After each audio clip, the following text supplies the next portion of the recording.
So, hey everyone, and welcome to this podcast, the live extra time phone-in show here on Always Wolves Fan TV. We've gone for a Sunday night straight after the game one tonight because it's bank holiday for everyone tomorrow. And we've already got quite a few watching already. We've got quite a few in the chat, and we have got a bumper lot of fans that want to come on and have their opinions about the game today. It's finished. Wolverhampton Wanderers 1, Newcastle United 1, and Reuben Nevers wonder goal cancelled out by Maximus. I hope I get his name. Goal right at the end. Was it a game of two halves again? Can Wolves play for 90 minutes? It's 11 games without a win in the Premier League for Bruno Lage. Are people starting to doubt whether he's the man? Can you take positives from today? What are the negatives? Is there an issue with the substitutes?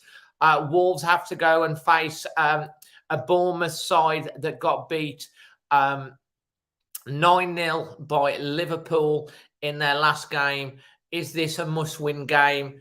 Wolves face in the next two games Bournemouth and then Southampton. Very interesting to hear your views on this. And we're going to kick off the show today with my good pal and friend, Manny. Hi, mate. Thank you for joining us. Hi, how you doing, Dave? Thank you for having me on the show, and good evening to everybody watching. Good evening. Well, we've already let us know where you're watching in the world, because we always are interested in where that Carl Whitehouse is always saying it's the longest winless streak since March 2013, and that was in the Championship, which was a run of 12. Manny, how are you feeling? I'm you know what? It's been a few hours, obviously, since the game, and your opinions straight after it are sometimes a little bit different, and then you have a few hours to think about it. As a game as a whole, to be honest, I enjoyed the game. I thought it was a great advert for Premier League football. A brilliant game. Two very evenly matched teams. Newcastle aren't any pushovers. They'll give everybody a good run for their money. Got very good, strong, powerful players. And so in that terms, it's a very good classic knife edge game. It was never going to be one team or the other was going to run away with it. It was going to be a very close game, I think. But the problem we had was obviously in the second half, we just got deeper and deeper and deeper. And you could see, even though it was a mistake and it was a wonder goal, you could pretty much see it coming. And they definitely deserved a point. And, their fans probably think they deserved a win with more possession, more shots and more of the pressure in the second half. So as a single game, if we look at it as a single game, it was a really good game to watch, but a sickening game in terms of the way we went and managed it, and obviously, the way it finished, which head in the hands time that was, wasn't it, when that happened? Mate, absolutely. And to be fair, it did. I mean, they hit the bar in the 97th minute, and then they had that free kick at the end, which was right on the edge of the area. And I was worried about that, but I'm so glad it was such a terrible free kick. It was a terrible free kick, but, let's give credit. I know a lot of people are going to question Bruno, his subs, his tactics, and quite rightly. But I do want to concentrate on a few positives as well after a few hours of thinking about it. First of all, we've got the best player I've ever seen in a gold and black shirt, and his name's Reuben Nevers. Mate, he was brilliant. Literally ran the show, start to finish, defending, running through players. He literally, got his body in the way. His passing was sublime. Obviously scored a wonder goal, sent the fans wild. That ping across to Guedes, and the first time across where Neto just missed. We did have good moments, but we didn't have enough. So at home, at Molineux, we should be performing more goal-threatening chances like the ones Neto had, and then Nunes had that header that went over. Those type of situations. I like the look of Nunes because he gets into the box in the second half. He makes those late runs, doesn't he? He's always the second person in the box, and he breaks his neck to get in the box. So those are the positives. Nelson Semedo, brilliant, absolutely brilliant. Blocked everything. Literally until that last minute volley, which let's be honest. St. Maximin is a little bit like Traore. He'll either hit that and goes and hit the corner flag or go top pocket. Yeah, top corner, and to score a worldie like that, was a brilliant finish. You have to give him credit for that. But literally, he was marked out the game. Chris Wood wasn't really seen. Our centre halves had him quite and Chris Wood's has got a great record against Wolves as well. Yeah, so there was lots of positives. It was just the style of play. We had Guedes and Neto doing good things. I really like the look of Guedes. I think he's got a cross on him as well. Yeah, he's got a good pass. He's got a good understanding. And remember, he's only really been here for a couple of matches, so that will grow with time. But the biggest talking point tonight, is when we were under the cosh and they're putting a bit of pressure on and there's about 15, 20 minutes to go, you look at the manager, the 5 substitutions we got, and literally no one in the crowd would have put Hwang on. Now, I'm not here to slate and crucify Hwang. He doesn't pick himself. No, the manager picks him, he does buy the manager cookies though. Yeah, let me tell you this. If somebody is suffering mentally, physically, don't put them in the firing line. When Raul gave him that penalty the other day, it was a horrific decision by Raul to let him have that penalty, because you're literally killing him if he misses it.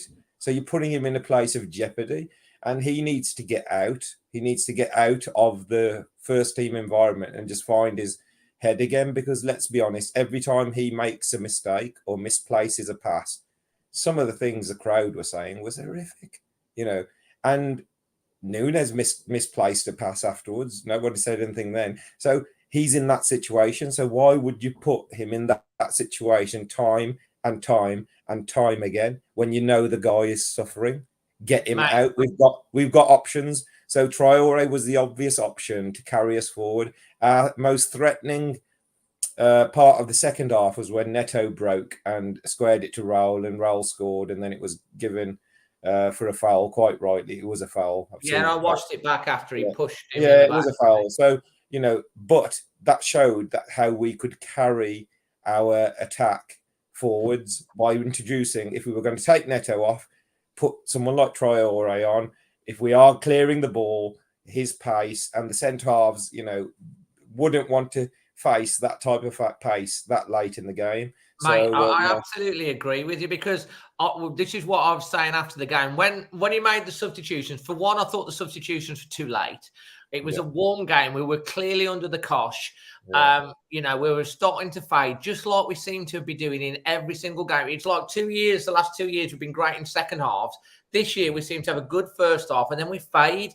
And like I said exactly this, and I agree completely with what you're saying. Why you put Hwang on and puts him into that position. If you'd have had Traore on, he might go on deadline day. Hwang might go, But if you'd have had Traore on, you've got someone. Newcastle would have had to kept an extra player back, and we've got someone that can chase a long ball or run us up the field.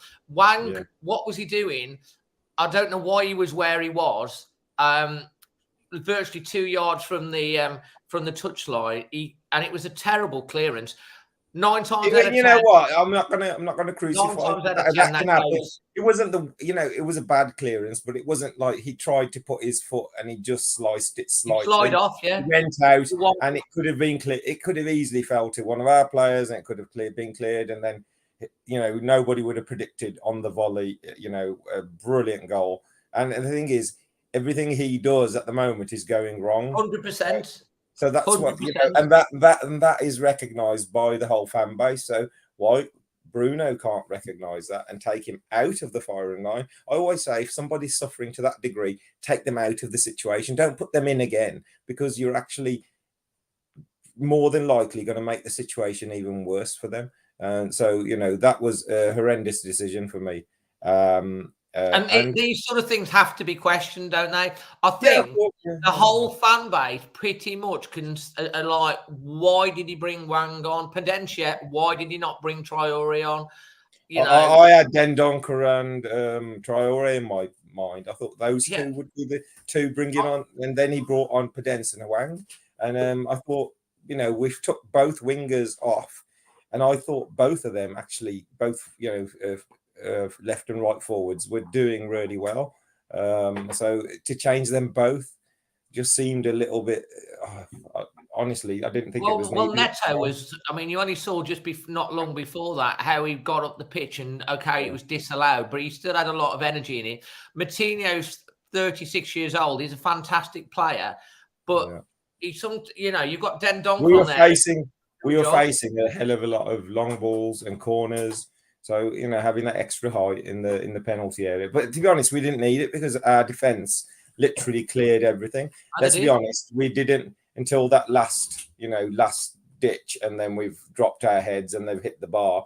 They didn't really break through at any time. Everything was corners or free kicks, and they're trying to win the scraps from there. So our defence again were brilliant. I thought they were brilliant. The full-backs were brilliant. Jose Sarr, a fairly comfortable game, claimed everything, looked really secure. The midfield, I thought did okay, but it's just we have to create more. We have to carry the play further up, and that's whether that's confidence, so the players are going into their shell when they're 1-0 up, thinking we haven't won for ages, let's just hold on. Whether it's a mental thing or whether it's a tactical thing, only the team and Bruno Lage knows.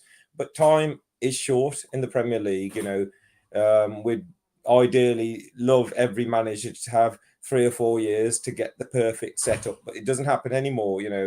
I'm pretty sure if this continues, next week is huge because let's be honest, Bournemouth and Southampton, they're pretty much struggled this season, both of them. And we've got 2 games, 6 points there. And we pretty much are looking for 6 points. That's the Manny, situation. where are you? I mean, this is John Jones here. Why no discussion on getting rid of Lage? We all know why he got the job, and it's not his CV. I don't know what he means by the team get rid of the English player. I mean, he is 11 games without a win. But yeah, I mean, it is 11 games, but it is 11 games. We have to look at this season. So this is this season. That season's gone. So he's all the focus from the Wolves fans, I would have thought, was always on the board and always on Jeff Shee and Scott Sellers for not backing him. Now, with the players and the type of players that we've brought in, Collins, Guedes, Nunes, really high quality players. Obviously, we're linked with a couple more, which they're trying to get over the line over the next couple of days.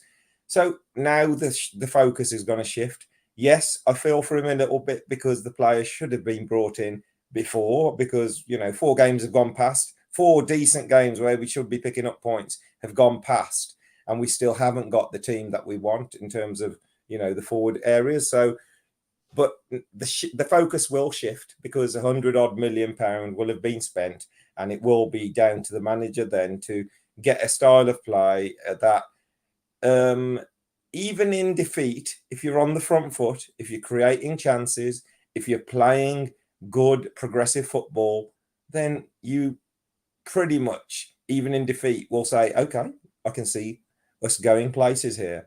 But unfortunately, we've seemed to, still be in our shell, even with a back 4. So he's got to sort that out. He's the manager. I'm not. We can only sing and shout. And, I hope he gets backed to a certain extent. But these were the matches that we needed the points. We saw the fixture list. This was as easier 6-match run as you're going to get in the Premier League. It's not going to get How long would you give Lage if, like, to be honest, in the ideal world, Bournemouth and we don't beat Southampton, and then we've got Liverpool and City? Do you think he's going to be here after the international? I don't think he will be because we'll be rock bottom. Let's be honest. If we don't beat Bournemouth and we don't beat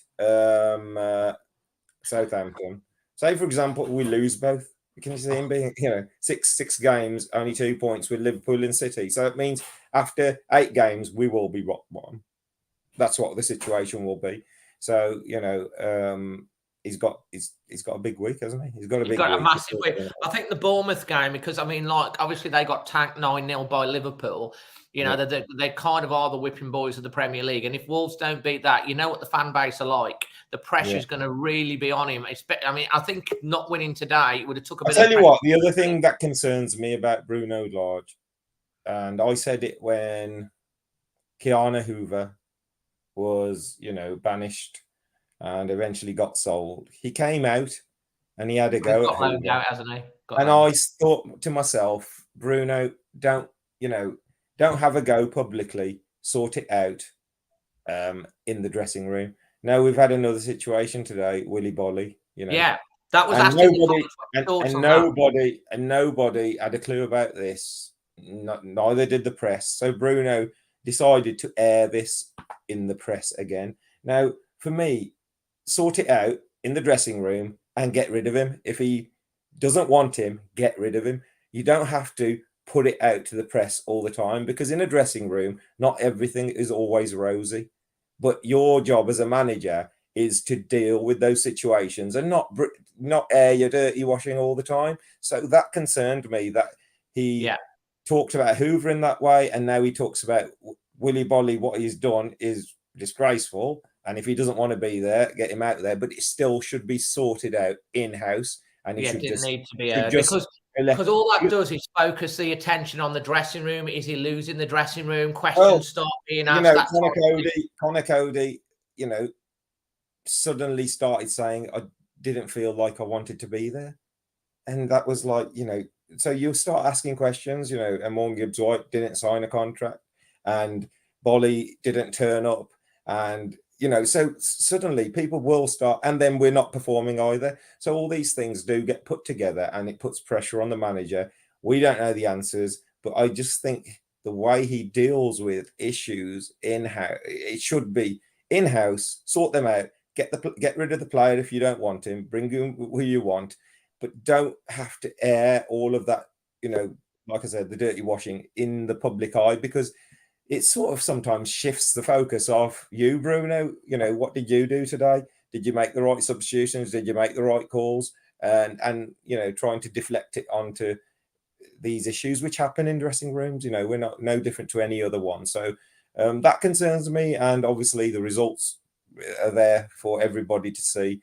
If it doesn't improve, he's like any other manager. It doesn't matter if we got Pep Guardiola in charge. If we got Pep Guardiola, look at Brendan Rodgers as well. And we ain't won for, you look at Steve Gerrard for Villa, they're all calling for his head as well.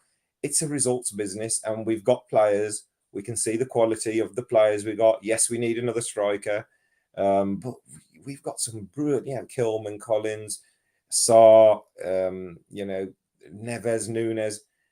Yes, but I do agree with somebody who's just said we have to give time, but time does run out very quickly as well. The Premier League's not a really big season. Remember, on November the 16th, it ends till the December the 26th. So literally in a couple of months, it's all over, man. And we're either bang in trouble or we're okay. So the next two games are really, really important. Really important to get minimum 4 points, but ideally 6 points. I think we need a 6. So I want you to give us your highlight of the day, your player man of the match, and your performance rating, if you could. Highlight of the day is Neves' goal. I mean, you can't top that. It's a brilliant situation. It's brilliant to see a goal being scored, like that in the Premier League. That's the first Premier League goal at Molineux this season. So and what a memorable one it was. And his sensational performance by him. My man of the match, I've been Neves, and I think most people will go Neves, but I'm going to give it to Nelson Semedo. It comes in. He was fantastic today. And had one of the hardest jobs after St. Maximin ran Manchester City ragged last week, and Semedo marked him out the game. And it was 60 minutes on a yellow as well. Yeah, when he gets that yellow, you think, oh my God, but handled him so well. Reuben Nevers and Guedes really doubled up well as well and helped him out. But top class performance by Nelson today. I agree with that.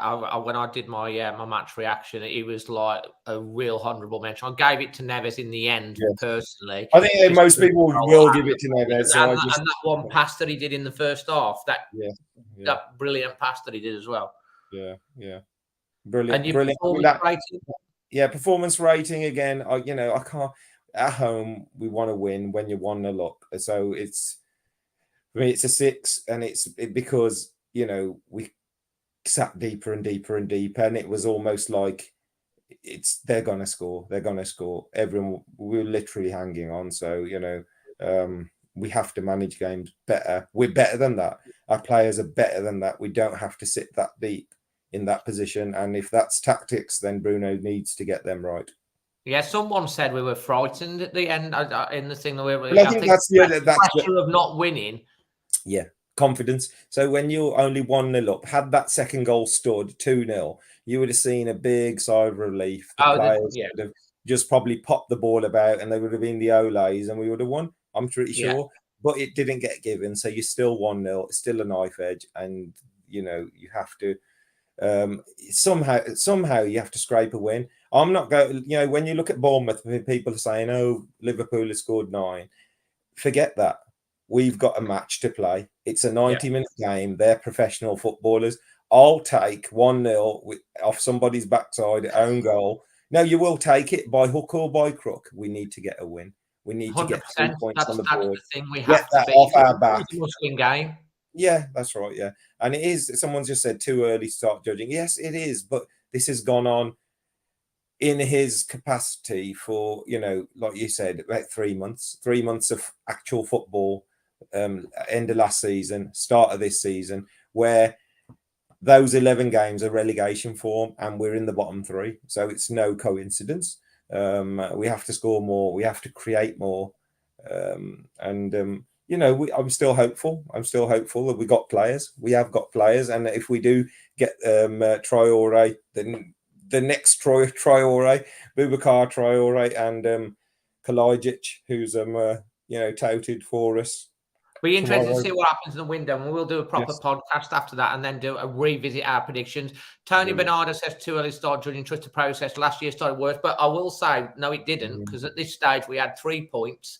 We'd won a game. Last year we had a hard start. United, Tottenham Hotspur, Leicester away. We had a much more difficult start. Yeah, and we actually played in all 3 games. Played fabulous football.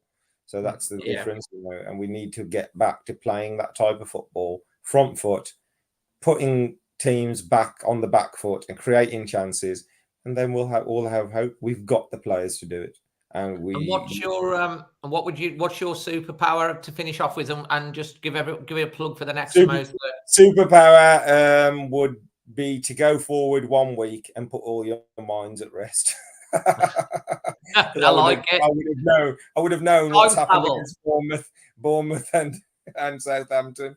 No, so yeah, that'd be good to do. Just to go forwards, have a look, and then come back. So that'd be a good superpower. Go forwards in time. And Samosa Saturday, October the 15th, Nottingham Forest on the Saturday. Normal rules. Week before, walk to Chelsea. That's going to be a big man. I still cannot believe. Neither can I. That I'm going to walk to Chelsea in. I'll do the last bit with you. Yeah, the rest. Everybody can join me for the last 100 meters, and we can say you all walk with me. Yeah, you'll probably be crawling by that time. I probably will be. Yeah. So, yeah, mate, thanks ever so much for coming on. Always talk a lot of things. People love hearing from you, and you make some great points. Much appreciated, mate. And hopefully see you on the tennis court sometime next week as well. Hopefully, mate. And have a good evening, everybody. And we can't do much more than keep the faith, and hopefully, we get the win on Wednesday and kickstart our season. Fingers crossed, everything will be a lot more positive, hopefully, like you say, this time next week. Cheers, mate. Yeah, cheers. So that's Manny, always making some great points. I do want to say a big thank you as well to Wolf Life for powering Extra Time, where you can get your life insurance quotes and you can enter the prize draw to win a Wolves shirt in the link below in the description. So give that a check. We've got such a fantastic array of people in the green room. Next up, I'm going to go left to right. So it's Giuseppe. Hopefully, he's going to be awake and ready to go. We're going to bring him on. Hello, right, hello, mate. Hello, everyone. Yes, I'm all right. Thank you. Yes. You look like you're chilled out, man. You know, you're chilled out. I am. You're quite relaxed. You're not stressed at all. I don't know about that. I just literally don't know what to say. Well, I hope you do, mate, because you're on a show here where we want your opinions and your thoughts. Where have you watched the game today? I'm a season ticket holder in J10 Steve Bull. And you're singing the Steve Bull. So come on, mate. Let's tell me how you're feeling. Where do we start? He's sitting up now. He's getting into it. Yes, well, I feel I'm quite disappointed, really, to be fair. But because that's the problem, though. We play well the second half, the first half, sorry. And then the second half, we just drop. Yeah. We just don't know what we're doing with the ball. Yeah. And it's so frustrating. It's just so frustrating. Well, that was what I put on my what I said. I don't know if you've watched my instant reaction yet, but I put the headline frustrating. That's kind of how I felt. Frustrated because we couldn't get that win again. It was a late goal, but we could have lost it again at the end. I know we could have. And you can't say Newcastle probably. I mean, Carl, if you're watching, put the stats up on the board if you will in the chat. We'll put them on. Probably Newcastle on the balance of everything deserved at least a point, and they got that point. But we could have won it because if I get this wrong, someone please correct me in the comments. I think Newcastle, they had about 21 shots on target. That's correct. Did they out I'll of put it up in a minute. They've missed a stato. I think we got about 10 shots, did we, on target? Yeah. Yeah. And 10 shots. Well, it's not on target. It's 10 shots on goal. Yeah. Newcastle with 21 shots on goal. I think it was something like 5 shots each on target, but Carl will put it up in the chat in a minute. We'll put all the stats. I know the possession was something like 60-something% to Newcastle. And I was like, it's just, I just don't know what we need. We need to seriously sign a striker. We can't keep on going like this. We need to sign a striker. Well, we've got a striker. His name's Raul Jimenez, but you need another striker. Yes. I thought I didn't think Raul had a bad game today. I thought he played well. He did. He busted a gut, lung busting run to get on the end of that Pedro Neto cross, which was ruled out. Yes.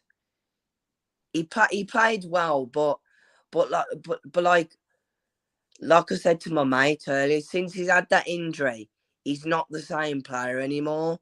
He ain't. But I think it's too early to judge on this season because the 2 games that he played in the week, last week, come on, and today, I don't think he could have done much more, really. Yeah, I know. I thought he had a decent game. He did. But Reuben Nevers, that goal was amazing. What a goal. It was a bullet, wasn't it? Yeah, because I didn't actually see that goal. I went downstairs to go and get a pint. And you missed it. Why are you going downstairs whilst the game is on to get a pint? I don't know. And you miss. That's why you go to the football. You go for the moments of sheer magic like that, and you're going to get a pint. Yes. I don't know. I don't know why I did that. Well, there's a lesson for you. Make sure that you go at half. I'll probably go, I'll get in before the crush or the rush or whatever it is. But, Yeah. But you're missing a brilliant goal like that. But that goal, it was a great goal. It was a great goal. So what was your highlight of the game? Of the day or of the day? That Nevers goal. The Nevers goal, it's a good one to pick out for definite. And your man of the match? I don't know who to give it to. I'm gonna be honest. I think Nunez had a good game. Yeah. So I'm gonna give it Nunez. Nunez, fantastic. And your performance rating? I'm gonna give it a 6. A 6. Now, Giuseppe, what are you going to pick as your superpower? I actually don't know. I haven't got anything. You know, all of these powers that you could have, such as like to fly, to travel in time, to teleport, Okay. to be strong, to be quick. Okay. I would love to go back in time. So you're going to pick time travel. Manny wants to go forward a week. I think that's a good move because you can go forward a week. You can get the lottery numbers whilst you're out there as well. Yes. And then you can put you can go on Super 6 or whatever it is and get all the scores right. So you know, and you come back and you're happy. But you want to go back in time. Now, as you want to go back in time, which I think is a great one because I'd love to go back in time to certain periods. If you had to pick an era or a year or a period to go back in time and spend a month, where would you go? What era, year, or country? Where would you go and when? Well, I would love to go back in time. I would love to go when I was at the age of 10 again. So you want to go to the age back to you only want? I'd say I'd love to go to ancient Egypt or to Rome or to see all of these sort of things. And you want to go back to when you're why 10? Because I'll tell you this story. Yeah. Okay. When I was 10, my cousin he took me to an AC Milan game. Oh right. Okay. And when I went, I absolutely loved it. Fantastic. And I want to go back in that time again to see it again. Like, fantastic. Are ACD still doing concerts? What, AC Milan? I mean, AC Milan, they're still playing, aren't they? Yes, they are. Yes. Oh, maybe you could still get to relive that at some point. And yes, I hope so. I hope fantastic. Well, Giuseppe, that's really interesting. Thank you so much for your contribution tonight. Much appreciated. Okay, no problem. Okay, thank you, Andrew, Dave. Thank you. Have a nice All time. the best, mate. Thank you. Always Wolves. Thank you. Bye-bye. Bye-bye. Always Wolves. So that's Giuseppe. He wants to go back to the age of 10 as his superpower. Next up in the green room, we have Chris. Hello, Chris. Hello, Dave. How are you doing? Chris is also one of the writers on the fantastic alwayswolves.co.uk website. Some brilliant writers that we've got going on there. And Chris, let's hear. You're doing the match report, aren't you, for this one? Yeah, done the match report. So that'll be out tomorrow, I guess. And Emma's currently working on it. I think. I mean, I haven't seen the game. It'll be out tonight, she says. Oh, very good, very efficient. I didn't see the game much different to yourself and Manny, to be honest. I thought we played well. I thought it was a good game. I can see what they're trying to do. I can now see with the striker how we're trying to play, and we did have a striker on the pitch. I don't know why everybody keeps saying we need a striker because there was one on there today, and we looked a different side with one on there. I thought it was reasonably okay. The tiring thing is a concern for me. Manny talked about the subs. I sat there. I sit in a Steve Ball upper, right in line with the 18-yard box facing the North Bank. So I'm sat there, and all I can see is Newcastle coming around the sides, getting corners, putting corners over, which we defended quite well. But we couldn't hold on to anything. We couldn't clear up the pitch. We couldn't do anything.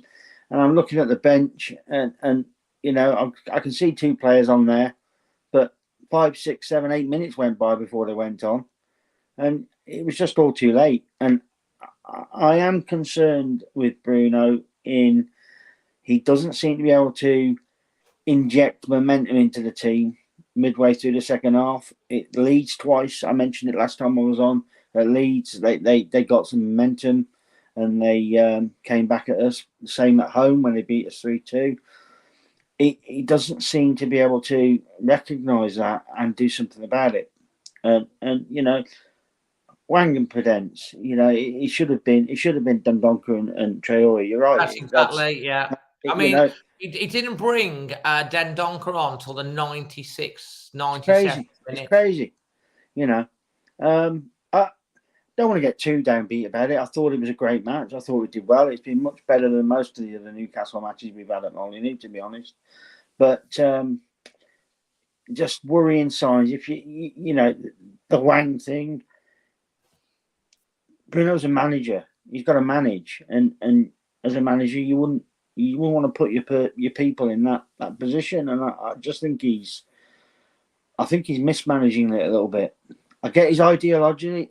I get how he wants to play, and I can see that the players who are getting in play that way. But it worries me that we don't seem to be able to make a proper substitution. He spent. Go on. Yeah, I mean, I think that's fair comment. I mean, I really want Bruno. I mean, I really, really, really want Bruno Lage to be a success. I like the fact that he's going with his convictions with the back four. He's made some decisions which you have to do as a manager. The general feeling of the Wolves fan base up until this point is that he hasn't had his own players. They haven't backed him. Obviously, now they're starting to back him. I'll be glad when this transfer window finally shuts because it's been going on forever.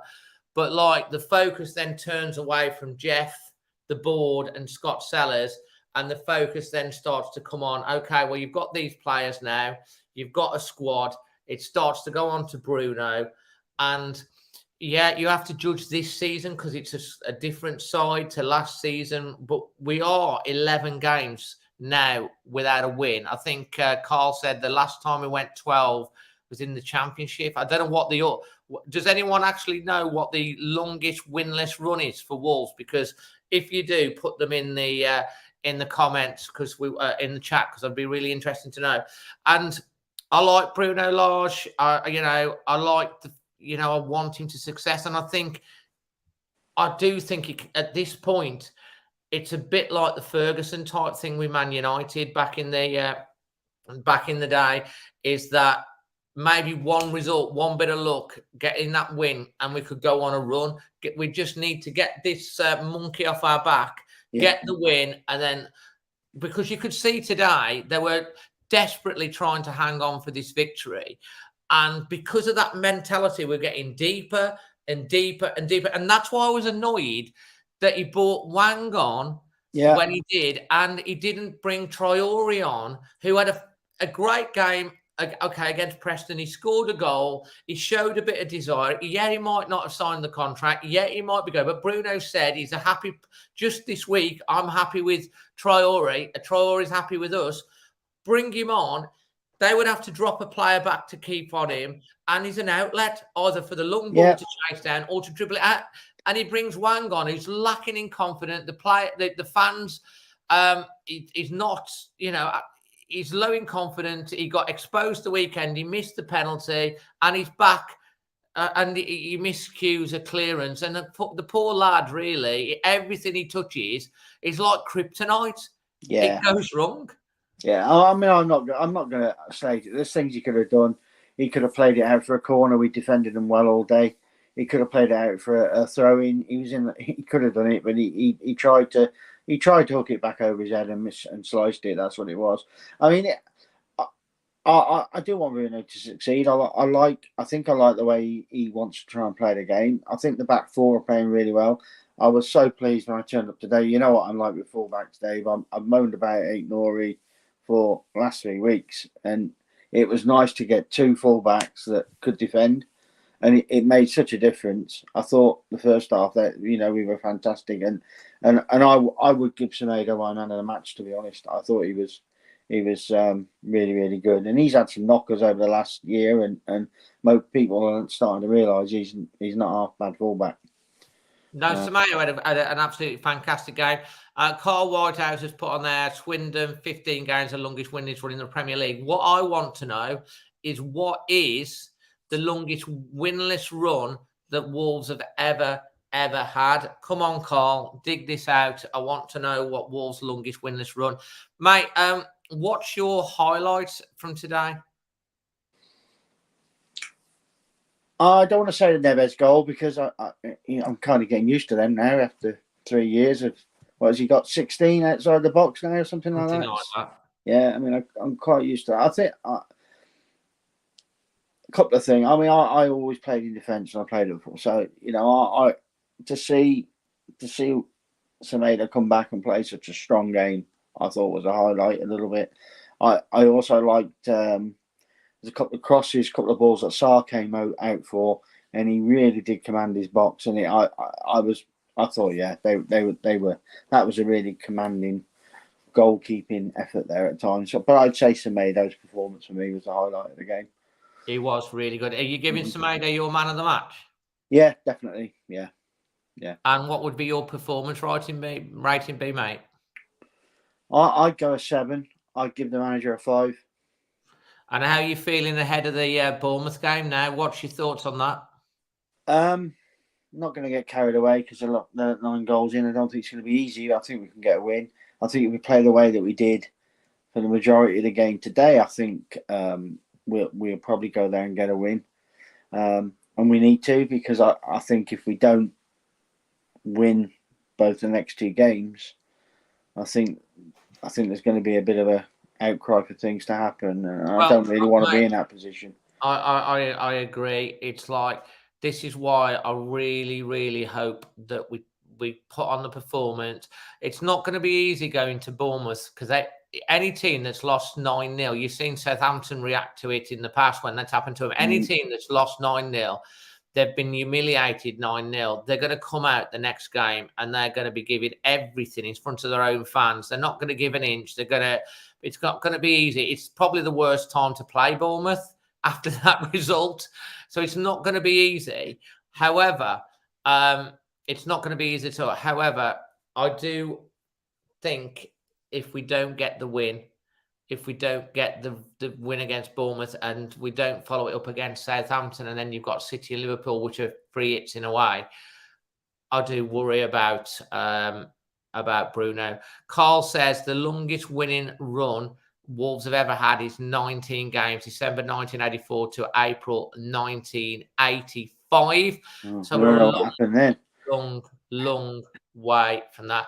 And we do have a brand new member, and it is the Wolves 1877 Trust, which is fantastic. I'd love Wolves 1877 Trust. We'll get you on the Discord group, but let me know in the comments who's your actual name of the person that's on that. And thanks for joining the channel. And if you do want to become a member of the channel, which does support us, there are 4 different levels that you can get out, and it actually helps support what we do.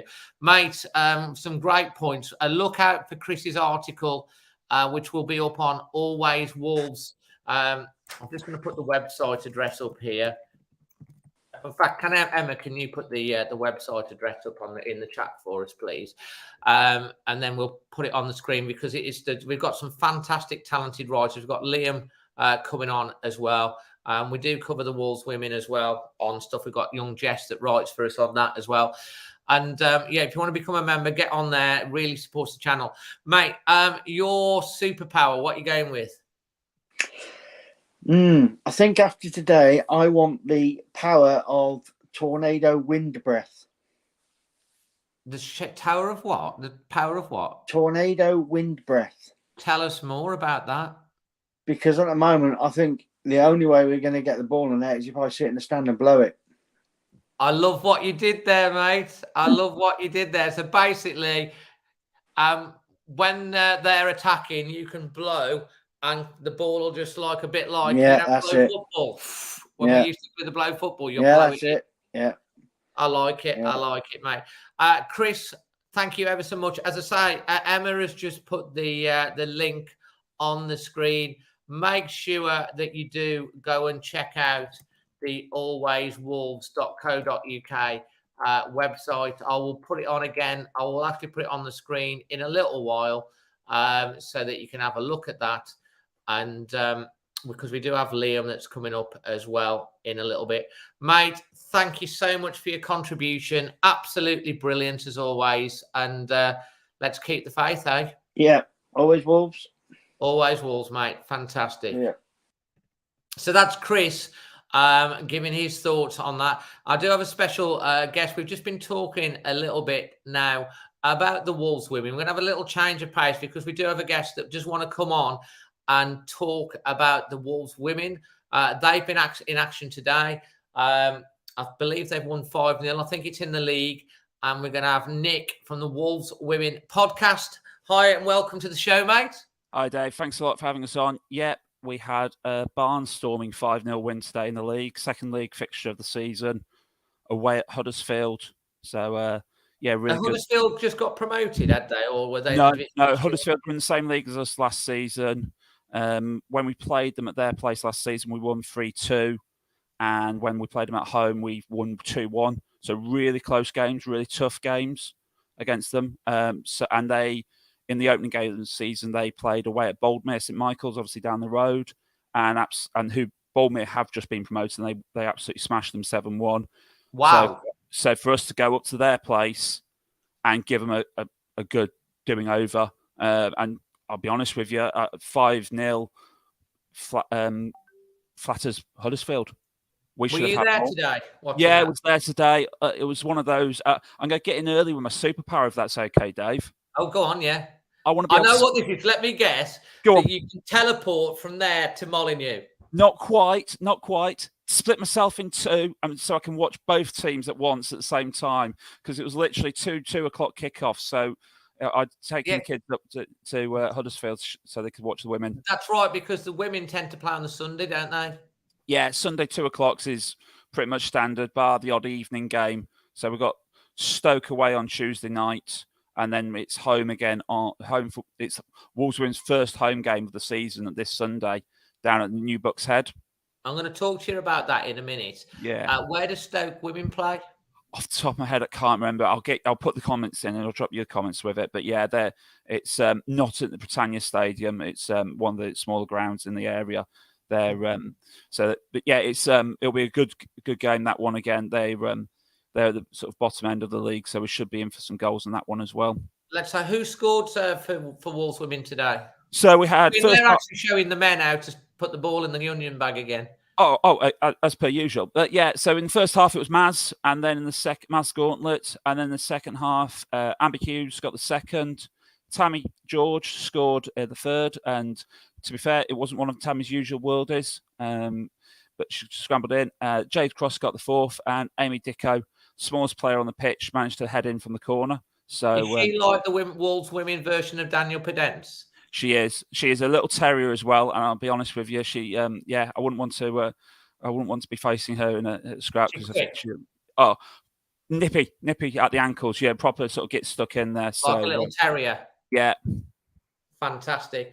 And just a question on the women, obviously, because there's a little bit made of this. I spoke to Jess a little bit about that. Obviously, you know, rights for the Always Wolves, and because here on Always Wolves, we want to make sure that the women do get their coverage, which is why we want to make sure stuff on the website. And it's great that you come on and talk about it today as well. There's a few people been disgruntled about the move from Castlecroft to Telford. And what are your thoughts on that? I'm going to split it into two. From a fan's perspective, we're Wolverhampton Wanderers, and it's ideally we want Wolverhampton Wanderers Football Club to be playing in Wolverhampton. Yeah. However, if we are to be promoted to the next tier, we'll have to change, which would be the one down from the Super League, the Women's Premier League, second tier. Yeah, we're going to have to move venues. We were never going to be able to stay at Crashcroft. We're never going to. Yeah. So, from a footballing perspective, we know where we stand in this league. We know we're going to be up there at the top end of the league, hopefully challenging for the title. And therefore, it is better to move to the new stadium this season, get used to it, know the pitch, know the situation, than move to a new stadium, new league at the same time. From a purely footballing perspective, it is a better footballing stadium. New Bucks Head is purpose-built, brand new, relatively new football stadium. Talking to relatives of the players, they like it. They've got bigger facilities for the players, better facilities. They've got bigger dressing rooms. They've got, it's more facilities for fans as well. So there's better car parking facilities there. It's easier for people to get to an extent. I accept if you live just around the corner from Castlecroft, it's more difficult. It is obviously going to be more difficult. But from a overall holistic perspective, I get the decision. Don't necessarily agree with it, but I do get it. And I think in the long run, it probably is the right decision to be had from the club's growth. And I think that's the key.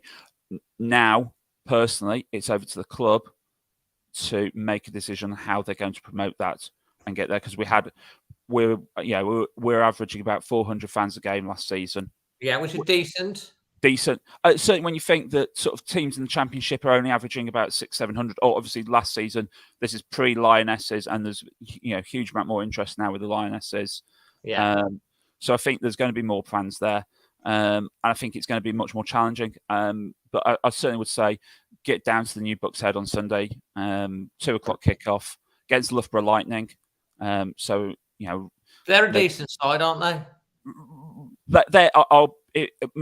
One of my relegation picks on the Wolves Women podcast were I thought that Loughborough probably would go down this season. Right. Okay.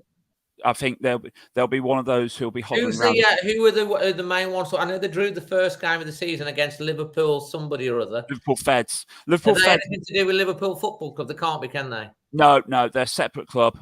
So Liverpool Feds got promoted from the North tier, so from the North League, so Tier 4 North, and Bournemouth came up from the Midlands. So they're the two teams that fed in. Liverpool Feds are going to be bloody difficult, to put it bluntly. They're going to be hard to beat, tough northern team. Why are they so good? They're really well organised. They're really well coached.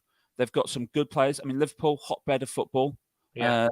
So I think they're just they're a well organised, well gelled team, and they've got play. And because they're in the Northwest, they can bring players in who haven't dropped out of some of the Tier 2, Tier 3 teams, and bring them in and have a real good challenge. They know their pitch, they know their situation, they're used to it. They'll make it's nothing special their pitch, just it is an AstroTurf at a leisure centre, but they'll make it their little fortress. And they've been away today, Liverpool Feds, and drew at Derby. Derby got a last minute winner, and Derby were chasing us. Derby finished second last season. So, who are you expecting the title race to be between at the Wolves, Forest, Derby, and Burnley will be the top four. And what's your highlight of today? Of the whole day? Oh, I think for me as a parent, it was the fact that my kids got to meet the players, got autographs, got pictures taken with them. From a purely footballing perspective, it was the triumvirate of sort of Tammy George, Summer Holmes, and H. Helen Demody in the midfield, and sort of really taking control of it. I was really impressed with Destiny Toussaint, who's our new winger. She played in the pre-season game against Ipswich. Where did they sign her from? So she's come from Coventry United, so she's dropped down a tier. Right. So she's and she's rapid. She knows where how to get the ball into the mix zone, into that penalty area and cause a bit of trouble. And she's not afraid to get stuck in as well, but she's she is rapid down that wing. And so you had more sort of, and because Destiny was playing out on the right, you had Anna Morfitt on the left-hand side of the back three, playing the balls out across the midfield, over the top of the midfield, with Destiny running up the right channel and sort of cutting them back in across for Maz and Amber Hughes in the middle. It was some excellent football there. Enjoyed it. And your player of the match? Destiny Toussaint. Performance rating? I'm going to say 8. As I said, they could have done with putting a few more into the back of the net. And there's I know Maka was getting frustrated at times with the lack of goals, even though we had 5 by the end. Oh, mate, I wish dreaming if we were getting frustrated with 5. And what's your superpower? You got it in early, didn't you? Yeah, I got it in early. Split myself in 2. I think that's a good one. That is, mate. Listen, check out the Wolves Women podcast. They do some great stuff on there. Obviously, focusing primarily on the on the women's side of Wolves. Nick, thanks for coming on the show, mate. You're welcome anytime. Cheers, mate. Thanks a lot. Catch you later. Thanks for being so patient.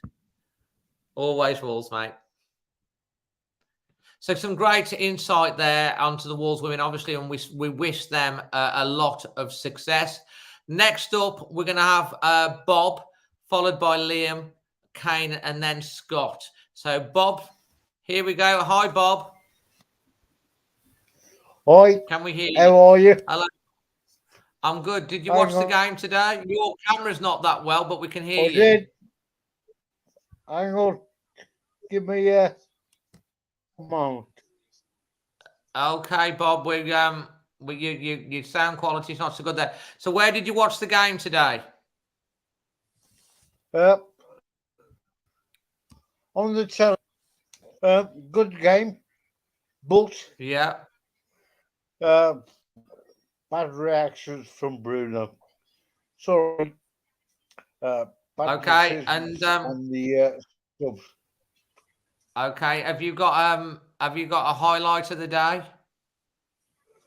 The highlight was that Nevers' goal.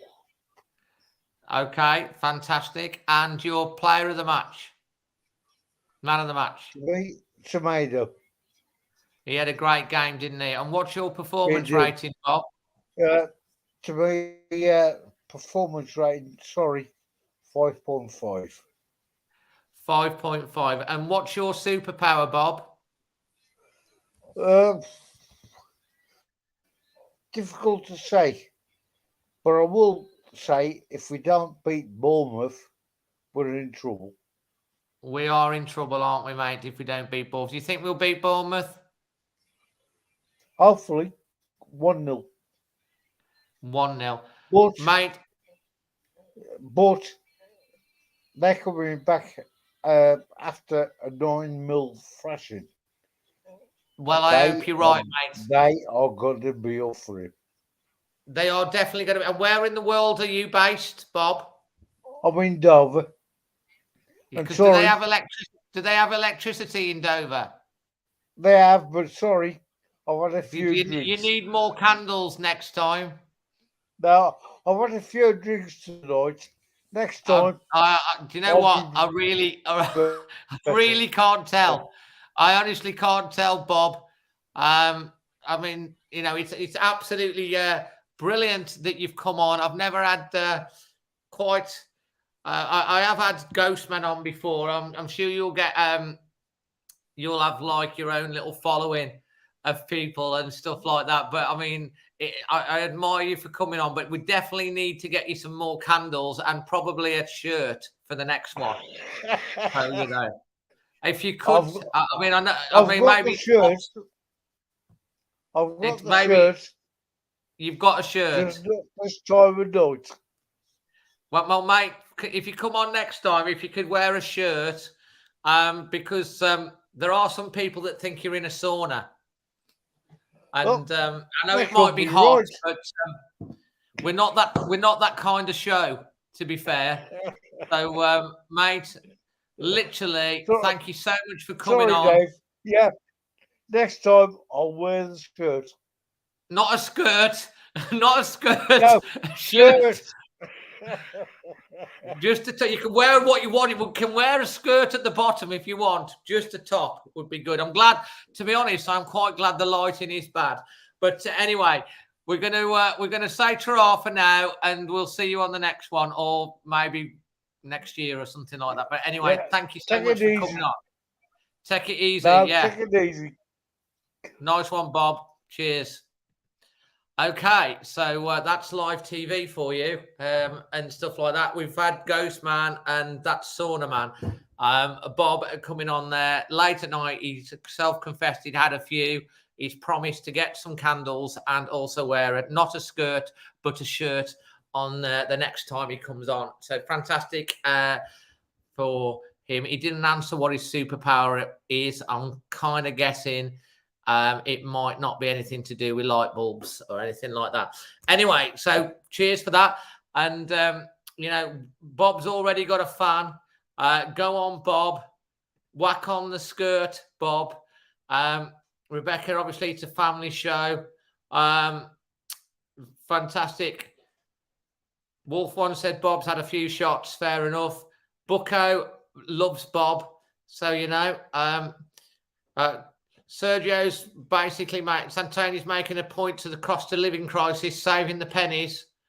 Bob, absolute mad lad. Oh my goodness.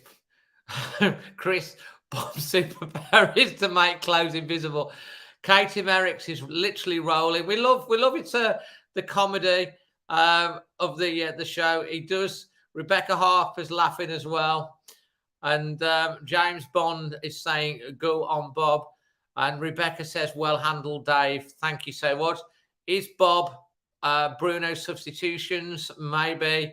4 candles. That's a fantastic thingy. Dear. Well, anyway, it's everyone seems to have been impressed by Bob. And, I've just got a joke, actually. What do you call a man with no arms and no legs that likes to go swimming? The answer is Bob.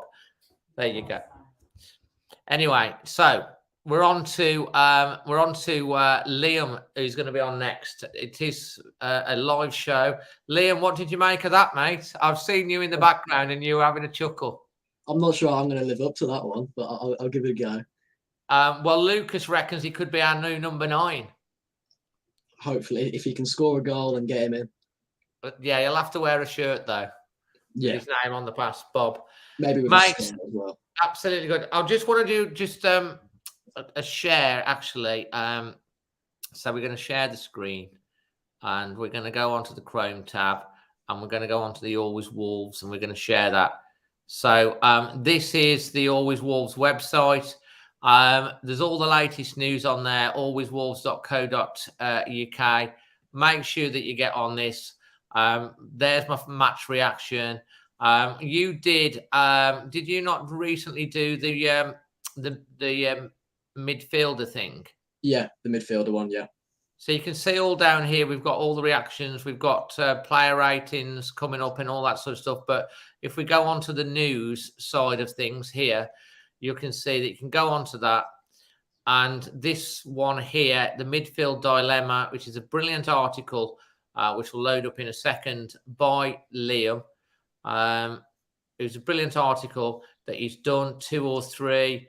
We've got Nevers nailed. We've got lots of heat maths and everything. Liam's written this article, and it's a fantastic article. I definitely worth a read. Go on to alwayswolves.co.uk and check that out. That was a brilliant article, mate. Thank you very much.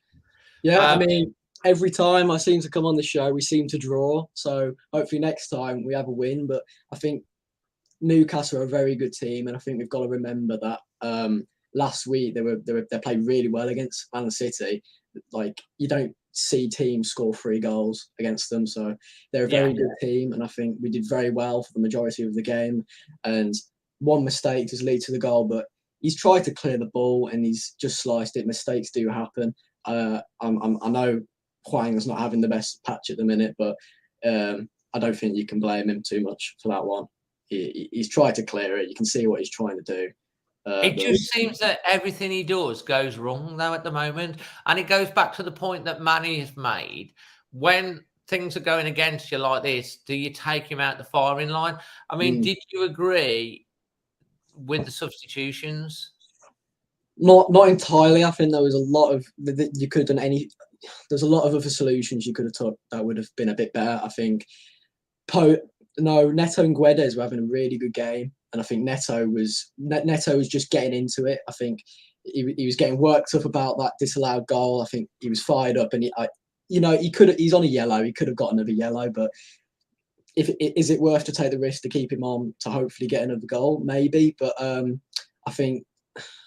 don't think Hwang's having the best time. Like I said, I think the penalty last week, and I just don't see how he's going to be able to win the fans back, really. It's a shame because his career started so well before he got injured. You know, and it's, I don't know, mate. It's a bit like Bruno, really. It's like I want him to be a success, but like when he bought, to me, I mean, I think a lot of the Wolves fans were, when he bought Wang Hon, I'm like, I just thought, to me, the logical person would have been to have brought Dendonka on a lot earlier, because we were getting pushed back for Moutinho, who's like 36, and he'll keep running and running and running. But like replacing him with 2 minutes to go of added time, it's what even is the point? He brings Cadence on who can do stuff with the games, but Adama Traore, you know what you're going to get from him. You're going to get energy. You're going to get him running up the field, chasing things down. But you would just push Newcastle back a little bit. Yeah. But Wang, when he's a forward, and he was 2 yards from the goal line. Yeah. What's he doing there? I know it was initially from a corner, but yeah, I think Bruno likes his wingers to track back so the fullbacks can tuck in as well. But yeah, I mean, going back onto the Podence thing, I think Podence is he's not an explosive player as such. Like he's a player that works well with teammates around him, which I don't think is what we needed at that stage of the game. Like you said, I think we desperately needed Adama. Matt Targett hates Adama. As soon as he comes on, you throw him on the pitch. You throw Adama on the pitch and just get him to run. Doesn't matter if it only takes one dribble, one time he gets the ball, and he's past Matt Targett. But yeah, like I said, I don't think Podence was that right type of player for that time that we were in. I think if you're going to play Podence, you might have to play him at the start, or when we're searching for a goal and we need an extra attacker on the pitch. I prefer him in the number 10 position rather than on the wing. But yeah, I think he desperately should have put Adama on the pitch instead of Hwang or Podence. Yeah, absolutely, mate. There's 3 other things that I want to talk to you about aside from the game before we get on, obviously, onto the rest of the match. Bolly situation. What are your thoughts on that? And the 2 VAR decisions? Yeah, Bolly. I don't know too much about it, but I think I just saw tweets about it, and it's just crazy. Like I understand he's pushing for a move, but this type of things they get put out there, and it was just one tweet done, bam, and it's only been from one person. And I think it was weird because it came out of the blue because I weren't expecting it. Because I'll be honest, I didn't even realise that he wasn't on. Was he on the starting lineup? Was he on the bench? Well, apparently Bruno has said, and I haven't read it yet. And producer, if you can confirm it, this is true. Have you got the quote? Can you dig out the quote for us? And then we can read this quote out. What Bruno said on that. Before she gets that, your thoughts on the VAR decisions? Yeah, key ones. The first one, the Neto one. I don't know how that's not a red card. I was saying it because to me, to the fans in the stadium, it looks like a normal challenge. You don't see much. It's just a late challenge on Neto, a yellow card done. But as soon as I was seeing VAR, and it took so long, for VAR to come up that there was something in it. And I was like, I was saying at the time, I don't know. If it goes over 30 seconds, it comes up on the screen, doesn't it? Yeah, which kind of signals that something's happened. I don't know why the ref hasn't been told to go over to look at the screen, because looking at that photo, he stood right in his shin. Wasn't Mason on VAR? I'm not sure, but he should be. Who was on VAR today? Got no clue. I don't know the ref either, but apparently he's bad. Okay, got it. So yeah, let us know who was on VAR. I've seen this still picture of that, and it does look very, very dangerous at all. What about the? Hold on, here we go. It was Lee Mason that was on VAR duty. And what about the disallowed goal? It's a foul. I knew it. I knew it straight away, and I don't know why he's kind of putting that much of a fuss about it, because it's a foul. He's pushed him in the back, and I don't know how the ref hasn't seen that, and the ref probably should have gave the foul to Newcastle. But yeah, it would have been nice, he was pumping up the crowd, we're celebrating, but yeah, it's a foul. Yeah, I mean, I wasn't very happy at the time, but then I've watched it back on the way out, and I've gone, yeah, he's pushed him in the back. It's foul. Yeah. Anyway, the producer's just given me the thing. Liam Keane has tweeted, obviously, as the Express Star journalist Lage goes on to say, Bruno Lage confirms that Willy Bolly was in the squad today, but did not turn up. And Lage goes on to say that he wished the transfer window was short to close before the season. I don't judge Bully; he doesn't deserve that. Bolly, he doesn't deserve it. Been a great professional, but he's trying to force something. I think. Your thoughts on that? He's summed that up perfectly.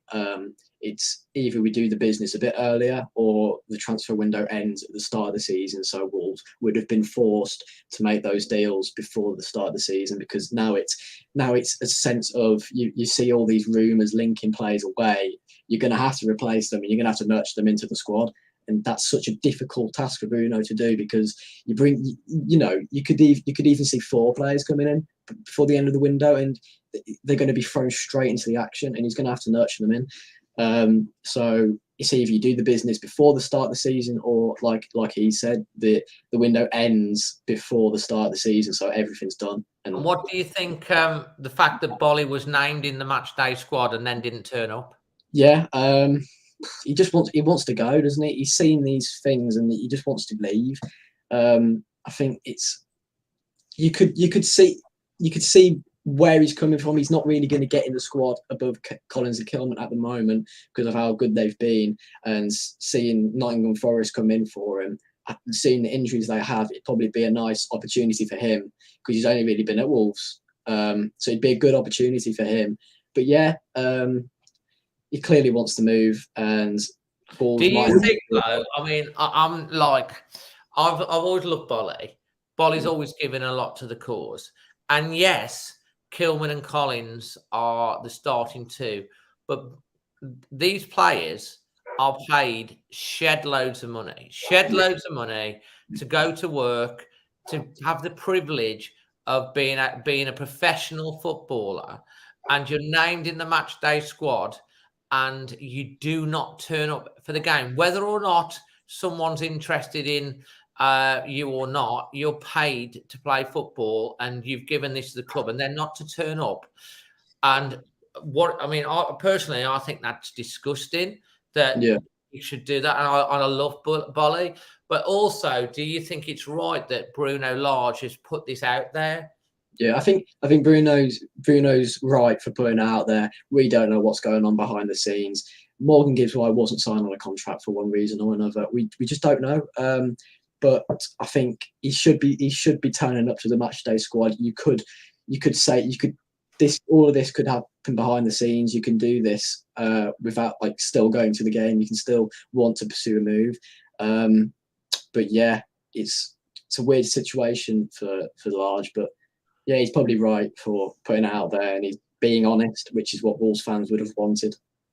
On the transfer window, I think the Premier League 2 or 3 seasons ago did make a rule that the transfer window shut before the start of the season, but the rest of Europe didn't.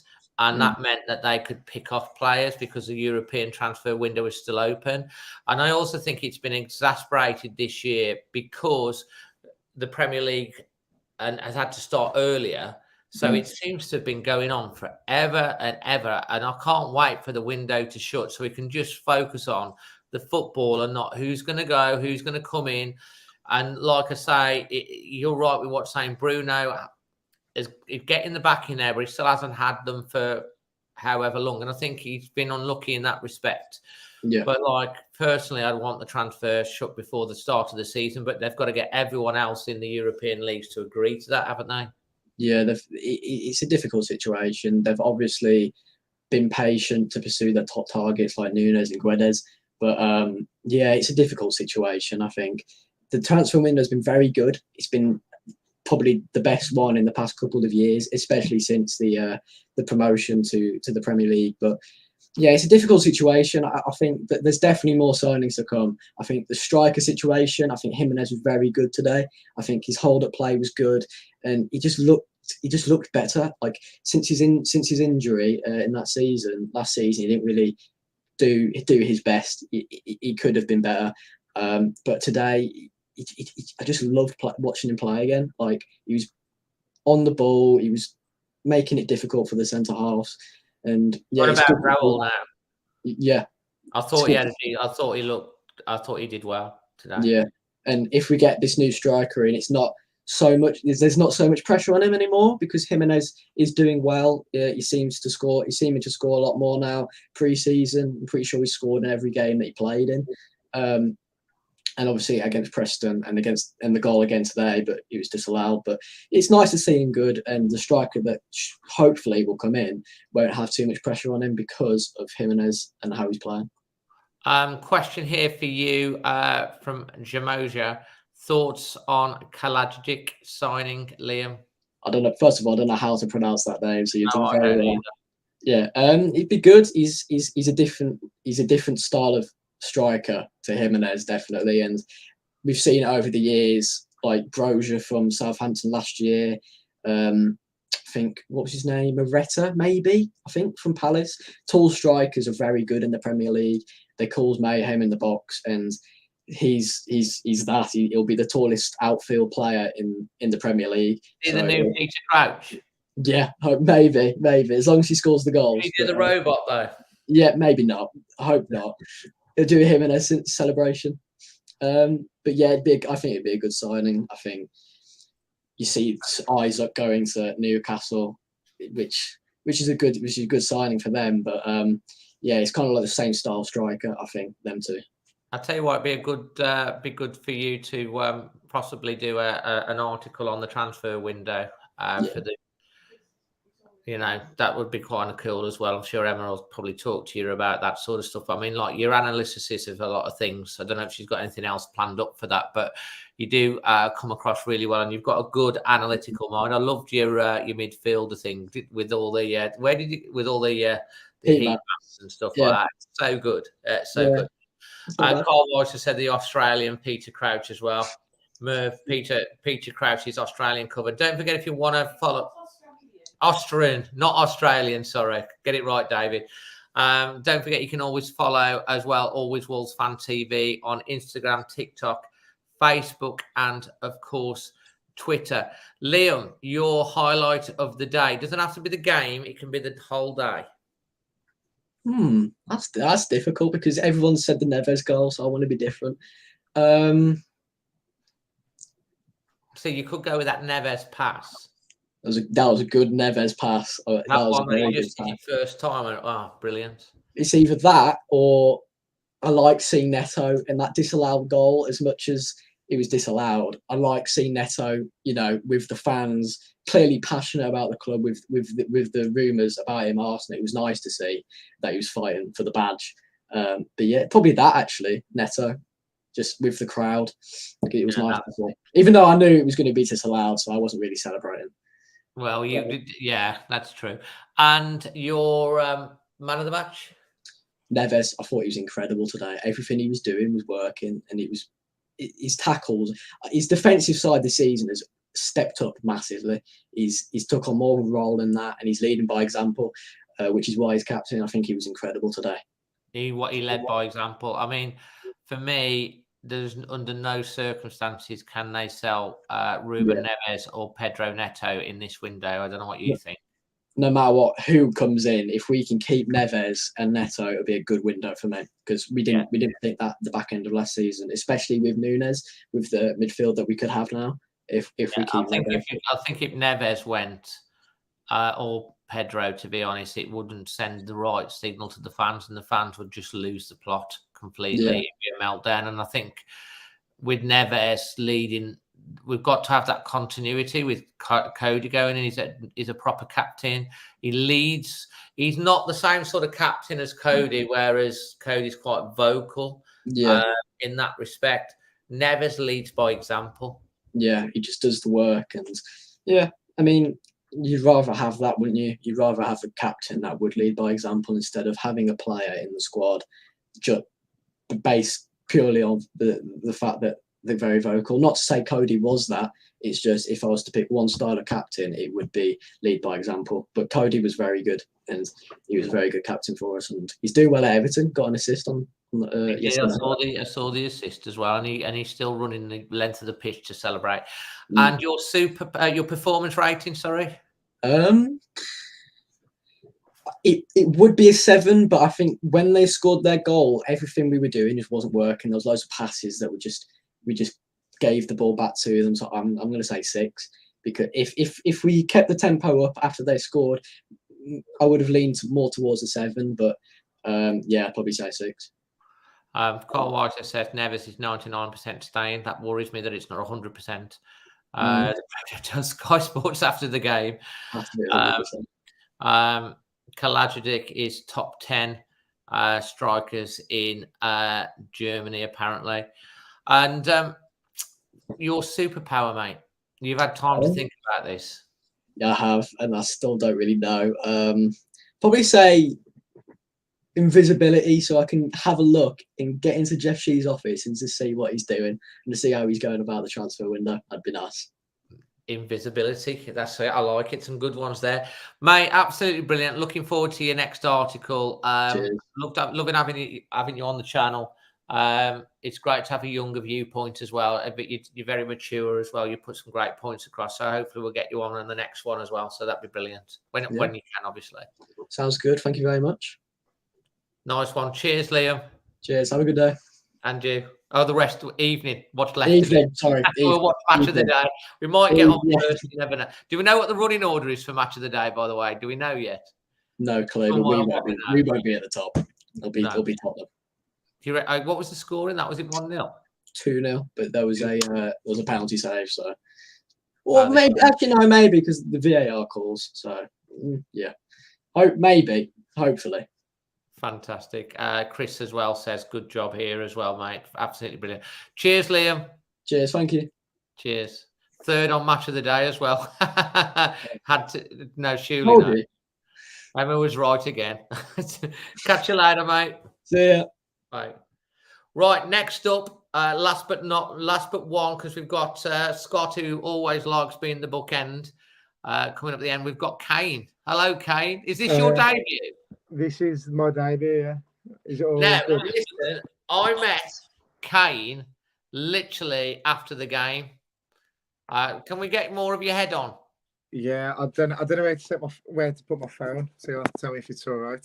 Well, I can see that you've got some Wolves merch on the on your walls there. So yeah, I met. We'll talk about those in a minute. I met Kane after the game near Starbucks. We had a bit of an natter because I keep bumping into Kane, and there's already people saying hi. And I said to him, "Come on, extra time later." He says, "Oh, I don't know what I'm doing. I'm just off to the pub." And I said, "Well, drop me a message," and here he is. So, what have you got on the wall there, mate? So I've got from the it was a championship, I think it was. Yeah. It was from Wolves versus Cardiff City. Wolves versus Cardiff City. That was that famous game? No, it's from back. It's from back in the day. My dad got it from when he was at work from 2014. 2014. Well, fantastic, mate. Fantastic. So we had a quick chat after the game. You were quite. You had quite an opinion. Just tell everyone your opinion after the game. What you were saying.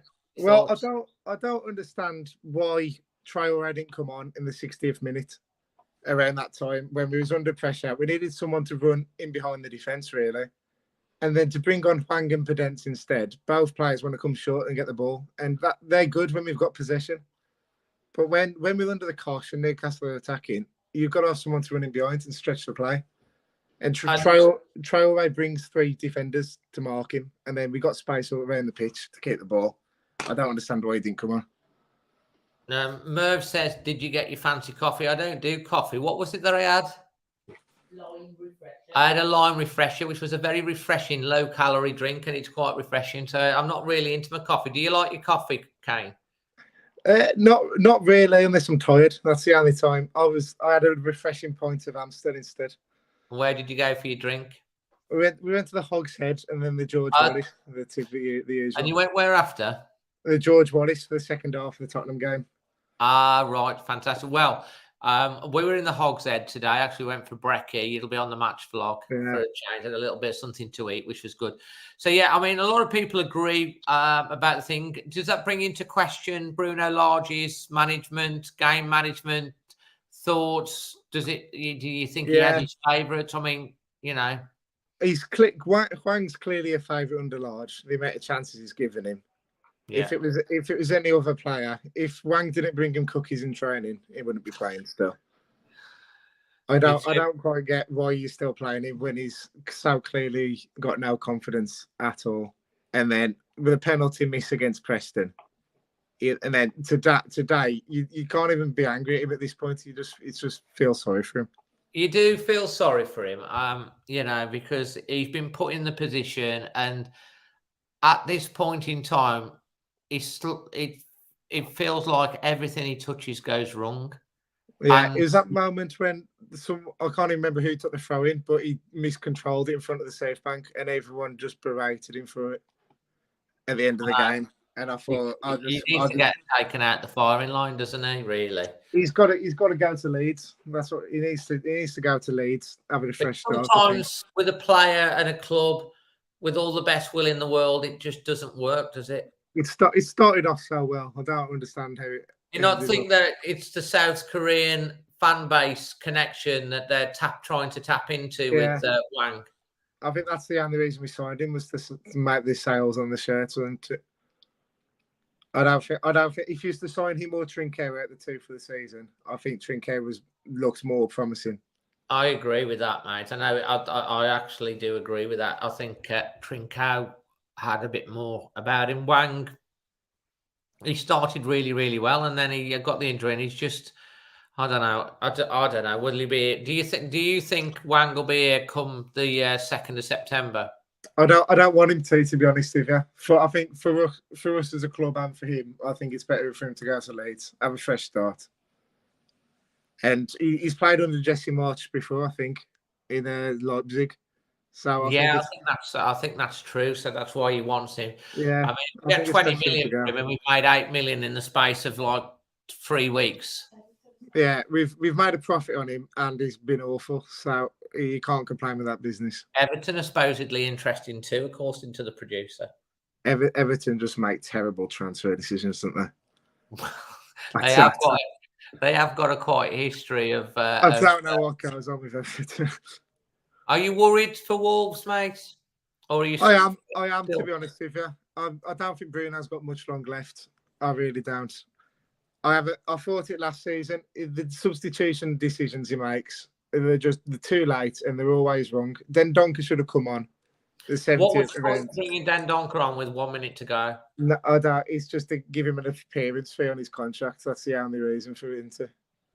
I don't. Yeah, I mean, I thought Martinez was great again, but he does run a little bit out of steam, and towards the end, and like we were getting pressed back to bring Den Donker on into the midfield, get Traore on to get us up the pitch. Okay, maybe bring Pedence on. We've got 5 subs to use 2 with 13 minutes to go, and then the last one in the 97th minute. It's like we've been crying out for having these subs to make a difference. I think Traore was obvious. Everyone in the stadium wanted Traore on the pitch, and why he didn't come on it's something personal between the two of them, I think. But he did say this week in the press conference that he's happy with Traore, and Traore is happy with Wolves. Do you think Traore will be here on the 2nd of September? I would love him to, because I still think he's our best attacker. I think even against Tottenham when he come on, he caused the most problems. I think he's our best player going forward. But he doesn't look like he wants to be here.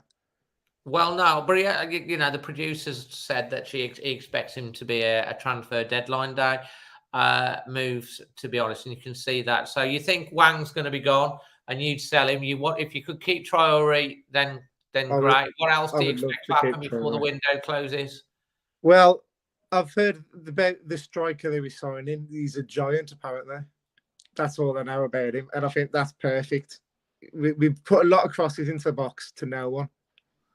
Raul, since his injury, Raul doesn't seem like he wants to get into the box at all.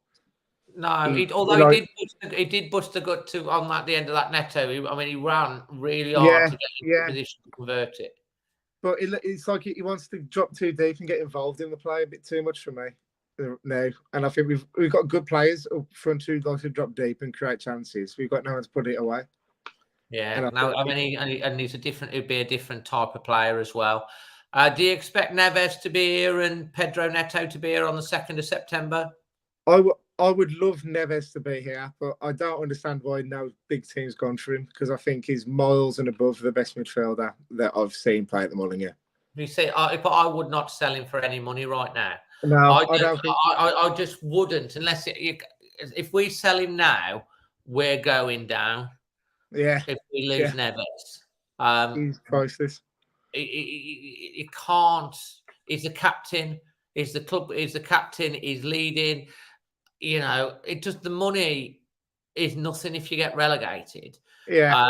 I think Neves, you know, he'll sign a new contract as well. I think there'll be a clause that'll be put in there. I think Neves would sign a new contract, and I think there'll be a clause that put in his contract if someone comes in the Champions League places or that type of thing and offers X amount, then you can talk to them, and that's fine. And Wolves can. We're bringing Nunes in, and you know, if they bring in this other Traore person or what have you, then they've got to build for life without Neves, but not right now. If we lose Neves right now, where we are right now, the heart and soul, Cody, Neves have been ripped out, and I think we'd be in real trouble with him. It's a completely different team if Neves goes from what we had under Nuno, isn't it?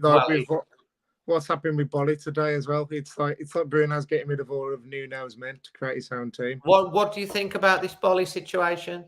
From what I mean, I love Willy Bolly because of the memories, but I don't think he's better than Totti now. He hasn't got the legs for it. I think that's when our season started to go downhill, when Kilman come out the team. I agree. And Bolly come in. We had no pace in the back line, and I think that's when it started to go downhill. So I'm not against selling Bolly at all, to be honest. 3 million. Yeah, I think I would be happy with any money for him. I don't think he's going to get him the team. So sell him. Yeah, I'd sell Bolly, but I don't like how he's acted to get the move by not turning up. I think I'm not impressed with that. I think that's unacceptable. He's got to be careful because he's viewed fondly upon the Wolves fans at the moment, and if he causes trouble to get out the club, then he can very the Wolves fans, we all love him. We all love him. Yeah. We appreciate what he's done, but like doing that is not respecting the manager's decision. It's not respecting your teammates, and you paid an awful lot of money to be in the privileged position of being an elite footballer playing in the Premier League. And he's not getting in the ground, but like that's not the way to go about it. And do you agree that is it right that Bruno called this out, or do you think it should have been kept within house? It's a tough one. I think Bruno probably should have kept it in house, but I don't think it's a bad thing him calling him out at the same time. But I think you got like size posting stuff on Instagram about the club when he left. You got Cody, all this stuff going about how Cody wasn't happy. I think there's some problems in the changing room. Yeah, I mean, when you've got a manager and he's changing things, to be fair to Bruno, he was brought in from Benfica. His system was 4 at the back. We all knew he wanted to play 4 at the back. He didn't do it last year because he didn't have the thing, and he needed to, you know, hold the ship. So he adapted. And I think this year he's basically said, I'm going all in on the back 4. I'm making the changes. I'm turning it into my team. I'm going to get the players. And the board are now backing him to do that. Yeah. And this is what I said before. It's like the focus has been on the board and Scott and Jeff. But because if we have a good window and we don't sell Neves from under him or next Pedro from up under him, we bring in this other player and, you know, the likes of Bolly, Traore, maybe Wang go out, as probably will happen, then that's a decent window. But then the focus is then firmly on Bruno then, isn't it? Yeah. If we get a strikeout, there's no excuses for Bruno this season now. It's the team's moulded in his image. And if he doesn't start getting wins, I don't think he'll last until the World Cup. Well, I mean, where are you? 11 games without a win. Okay, into last season, it's 4 this season. Where are you with Bruno Lage? I mean, do you believe in him? Do you believe the man, or do you think he's not the man? It's a weird one for me because I didn't like it from the first as soon as he come in. I don't see why we got rid of Nuno in the first place. So I've never really been a huge backer of Bruno. I think we've got to give him time now. He's got the team in his image, and even though we have brought in these players, to be fair to him, he hasn't had a pre-season with them. They've all been brought in as soon, halfway. Well, not halfway, but as the season started, and he's got the players in. So I do think he needs some time to try and get the team in his image, but he's under pressure big time. Yeah, thank you to Jazza. That's quality post from him, wishing us all the best. He enjoyed his match day experience. I always enjoy it when I go to Newcastle as well. Always a good day out. So you'd stick with him for how long? I'll give him. What happens if we lose to Bournemouth?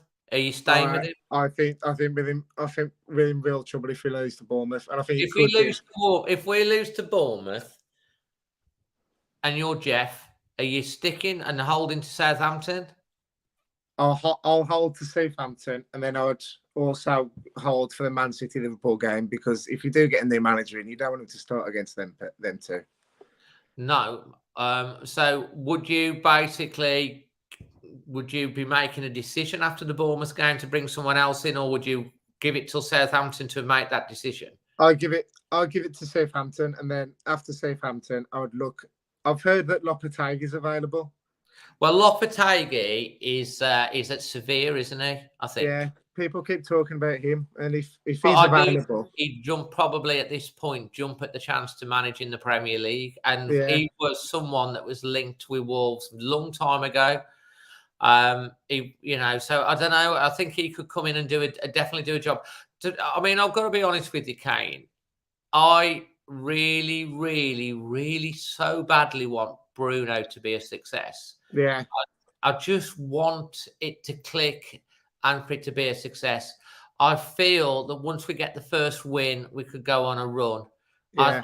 And I think we can give Liverpool and City a game if we get the confidence.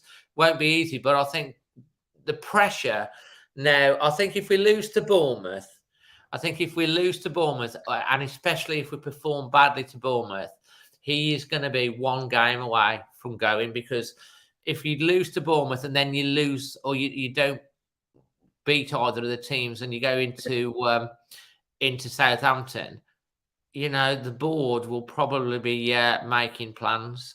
And the board have spent this money. They're going to want results from it, aren't they? With the team we've got now, I was looking at, like, if you're looking at the Newcastle team on paper compared to the Wolves team, it's only St. Maximin who I would have ahead of anyone. I don't think any. I think Semedo's just as good, apart from. I thought Semedo had a fantastic game. Semedo was unreal today. St. Maximin did nothing apart from that brilliant volley. I can't remember St. Maximin being involved much, and I think Semedo pocketed him. So I don't see anyone in the Newcastle team who played better than us on the day, and we still didn't get the 3 points. And I think it's becoming a bit concerning where we've got all these attacking players, yet our only goal threat is Reuben Nevers, our defensive midfielder. I know we didn't create really one clear-cut opportunity other than the disallowed goal. Your highlight of the day, not necessarily the match, the day. I mean, it's got to be the Raul Jimenez goal, even though he did it. When that went in, the scenes was worth it, even if it didn't get allowed. Yeah, absolutely. Your man of the match? No, it has to be Nevers. Yeah, fantastic. He won the ball every time he came near him as well as the goal and the passes. It's a full package. He leads by example. And your performance rating? I'd say until the 70th minute, it was an 8, and then it probably went down to around a 6 after that. Fair comment, mate. And your superpower? I'm glad Liam said it, to be fair. I think invisibility has to be it. You could go anywhere with being invisible. Yeah, absolutely, mate. You've absolutely better. Look, I hope you come on. Is this your debut? This is my debut, yeah. I've watched it several times, but this is the first time I've. And how was it in the end? It was good. I've enjoyed it. I told you, didn't I? Once you've done your first one, it gets easy. It's like Pringles. Once you pop, you can't stop. Mate, thank you so much for coming on. Will you come on again? Yeah, I'll come on again if you'll have me. Of course we will, mate. You talk a lot of sense. You're a top lad. Cheers. It's good to have the younger generation come on and input as well. I mean, you see the game and you make some great points. I appreciate it. Thanks ever so much, Kane. Nice one. Thank you. Cheers, pal. Ta-ra. That's Kane. Just once again, I do want to say before we get our final guest, a big thank you to Wolf Life. Get on the link in the description below for your entry into win any Wolf shirt of your description, the new, the home, the away, or the third shirt, and there will be a draw on that coming up. I think they're doing it after the when the World Cup break is how long you've got to enter. So make sure you get in onto that. Anyway, he's got his regular spot on the show because here he is. You like coming on last, don't you, mate? I do, but I got to admit, I did nod off halfway through the show. Well, it's a long day, isn't it? But yeah, I saw you nodding off. But you do a great job. Have you got your Bushbury Hill top on again today? Yeah, I have. What's the SQ stand for? That was my initials. Ah, fantastic. And how was the party? Good. We talked about this, didn't we? What, prestation? Yeah. Oh, yeah, it was really good. And many a drink shared. Where did you watch it today? I watched it with my dad. That is. Fantastic. And how were you feeling as the game went on? Well, first off, I was happy. I thought we were always going to be in for a tough game against Newcastle with the money they spent and who they brought in and how well the start to the season they've had. But I thought we were on top and I thought we were going to get something out of it. But then it's a game of two halves. Second half, Newcastle upped it up a notch and we didn't. And the substitutions were wrong. And yeah, just something stupid, silly mistake cost us 3 points and gave us only one. Now, I will say, can anyone tell me how many likes we've got on the video, please? And also, if you're watching, tuning in, it would be amazing if you could consider subscribing to the channel. If you do subscribe to the channel, you can get to comment in the chat, because I know that everyone that comments is actually a subscriber. And if you want to get on the membership, we've got like over 30 members now in the Discord group, which is fantastic. You can get involved on that, mate. I always love getting you on, because you always you're a top lad, and you always say it how you feel it. Like you say, if you were to describe your emotion at the end of the game, your feeling in one word, what would it be? Frustrated. That's exactly how I felt. Frustrated. And what do you think went wrong today in the end? Well, you've only got to look at you've seen the results of my club, Dave, what we've been through, and you know, when we win, we don't win that often. But if you watch the games, we've got some really good lads, some talented lads who put in a lot of effort, and sometimes when they lose, you think to yourself, they didn't deserve to lose. Now, you look at today's game of Wolves, if you judge it just by the first half, we didn't deserve to have a point. We deserved to have all three. But then you look at the second half, we were lucky to get a point just from that performance alone. So for me, it's frustrating because these lads, especially we've got a lot of new lads who've come in. We've got Nevers, who's just quality all round. Semedo did his job today, and what I mean by that is the only reason why Semedo was brought into the squad today was to stop Saint Maximin, or whatever his name is, and he did it to a T. It was brilliant. The guy was just, he did everything right, Semedo, to stop him, so he didn't make much of an impact. He even kicked him up in the air at one point because he knew he was going to get in. Yeah, and to play like 60 minutes with a yellow and still stop him from doing anything was amazing. Yeah, I agree. I totally agree.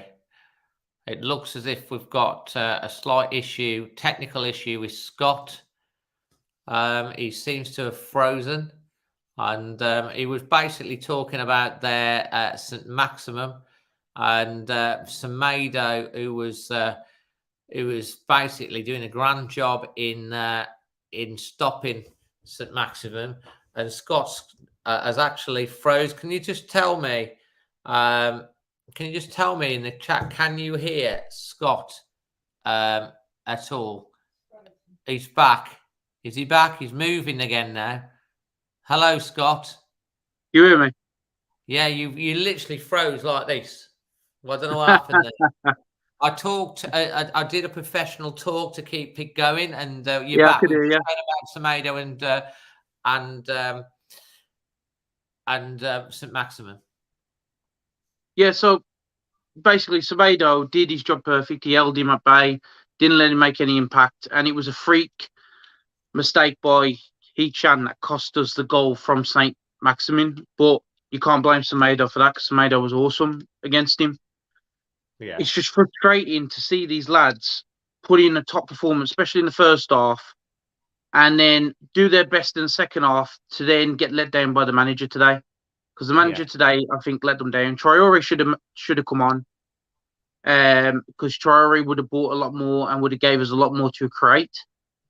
Then Donker should have came on, I reckon, as well, just because of the fact of you know what you get with Dendoncker.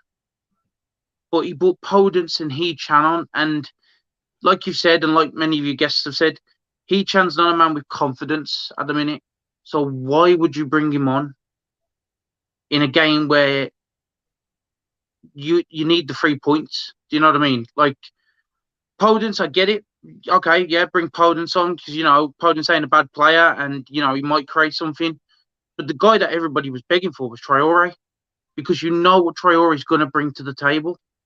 And I just don't get it. And then when I saw Dendoncker coming on 96th minute, and the clock's still ticking down, what's the point of bringing him on? Why is he not bringing him on at the same time as Podence and Wang and thing? He had triple substitution at that point. And you look at Newcastle. I think Newcastle used all their subs, didn't they, as well? All 5. Yeah, we got 5 subs, and we had a bench, and we were starting to flag. And he does make substitutions late. I mean, we've said this before. We've questioned before all last season how long he waits to make a substitution, and sometimes it's too late when he makes the change. The thing is, if we're leading and we're comfortable in that lead, then yeah, okay, by all means, make late substitutions. But if you're chasing a game or you're desperate to get the win, then bring somebody on a lot sooner. That's going to make a huge impact. And if it doesn't work, it doesn't work. At least you've tried. But if you're going to bring on players who are not going to make an impact and then bring on a sub at the end of the game for no point at all, like, it just seems such a waste to me. It's just a waste. And Bruno is why we didn't get the 3 points today, in my opinion. Yeah, I mean, I can't disagree in a lot of what you said there. I don't like being negative. Me neither. It was no, you don't. It was an entertaining game. It was a great game, really. But again, we played all right in the first half, and the second half we just faded away, and we're hanging on. And Newcastle, in the end, deserved the point. And to be fair, we should have won it. We could have lost it again because towards the end they hit the bar. And then that free kick was it was really poorly hit, and we ended up in the end grateful for getting a point. Can you imagine it? We'd have lost it right at the end as well. To be honest, I had a huge feeling that it was going to go that way, just because after Newcastle did get their goal, it just inspired them more to go for that win. And I thought, this is the point. This is the point with Bruno and his substitutions and stuff like this, and it's something that is becoming a little bit of a trend. But let's keep the faith. Let's hope that, do you think we're going to beat Bournemouth, or are you worried about it? I think I'd be more worried if we lose to Bournemouth. But if we beat Bournemouth, then I wouldn't worry, because I think that gives us the momentum to go on and actually, get more points. Like, for me, I know there's a lot of people saying, like, if he loses the Bournemouth game, loses the Southampton game, then he's gone. Yeah, I understand where that's coming from. I get that. But I don't think we should get rid of him. And the reason why I say that is because if you want to build a team around a formation that you're going to start brand new, you use pre-season to use these players, to use that formation to get them playing so they're used to it. So when the season starts, blah, blah, blah, we're ready. The one problem with pre-season was we've signed 2 players that weren't in pre-season, and both of them started today. So for me, it's going to take a while for all of these players to click together, all the 2 new ones, and if we bring in this striker as well, it's going to take them a while to click, and some of the results are not going to go away. We've got some big games coming up that we know probably we weren't not going to get nothing out of. But if we can scrape a win against Bournemouth, get another... Oh, he's gone with his Wi-Fi again. He'll hopefully pop back in a second. He was just literally saying if we can scrape... He's back. If we can scrape a win against Bournemouth. Yeah, if we can scrape a win... Sorry about that. If we can scrape a win against Bournemouth, the signings of Guedes and Nunes are only just going to improve, and they're only going to get better and make the team better. And this is why at the minute I get it's panic stations, because obviously, things are not going our way. But I'll be more worried, like I said, if we lose against Bournemouth. If we could beat Bournemouth, then I'm not worried about anything. Mate, I'll tell you, the thing that strikes me, if we can scrape a win against Bournemouth, who have just been whopped 9-0, that says everything. I just think mentally this team has got this. They're trying to grind out a win at the end instead of, obviously the goal was disallowed, and quite rightly so, but they just got this mental thing at the moment, and I believe if we can get a win and get this run out the way, we could be up and running. But it's getting the win, isn't it? And to be honest, Bournemouth, you've got, if we don't beat Bournemouth, mate, because of the situation where Bournemouth's in, and it's not going to be easy. And let's face facts, Bournemouth are going to get a reaction, but we've got to have the quality to beat Bournemouth.